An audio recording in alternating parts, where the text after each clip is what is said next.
बातमी आहे मुंबई येथून। पोलीस महासंचालक कार्यालय मुंबई येथे आयोजित राज्यातील वरिष्ठ पोलीस अधिकाऱ्यांच्या अर्धवार्षिक परिषदेला गृहमंत्री दिलीपराव वळसे पाटील यांनी आज संबोधित केले। राज्यातील गुन्हे, कायदा व सुव्यवस्था आणि पोलिसांच्या एकूण कामकाजाचा आढावा या बैठकीमध्ये गृहमंत्र्यांनी घेतला। सामान्यातील सामान्य माणसालाही न्याय मिळवून देणे हे पोलिसांचे प्रमुख कर्तव्य आहे। सामान्य माणूस पोलीस दलाबद्दल काय विचार करतो यावरती पोलिसांची प्रतिमा अवलंबून असते।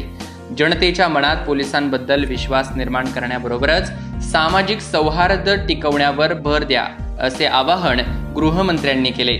राज्यातील कायदा व सुव्यवस्था अबाधित राखण्यामध्ये पोलीस दलाचे महत्त्वपूर्ण योगदान आहे, असे सांगत पोलीस दलाच्या उल्लेखनीय कामगिरीबाबत गृहमंत्र्यांनी समाधान व्यक्त केले।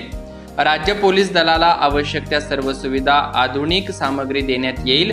पोलिसांच्या घरांचे प्रश्न मार्गी लावले जातील। विभागाचे आधुनिकीकरण आणि बळकटीकरणासाठी पुरेसा निधी उपलब्ध करून देण्यात येईल, अशी ग्वाही गृहमंत्री दिलीपरावजी वळसे पाटील यांनी दिली।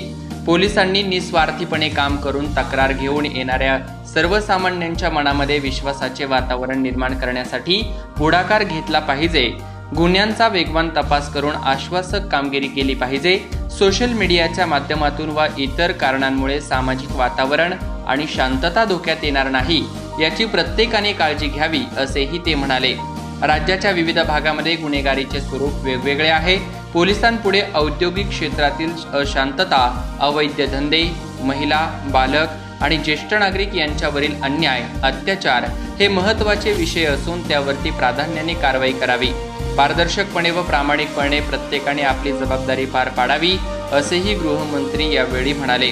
दोष सिद्धीचे प्रमाण वाढवण्यासाठी पोलीस दलाने प्रयत्न करायला हवेत, अशी अपेक्षा गृहमंत्री दिलीपराव वळसे पाटील यांनी व्यक्त केली। आपला आवाजसाठी प्रतिनिधी प्रसन्न तरडे, मुंबई।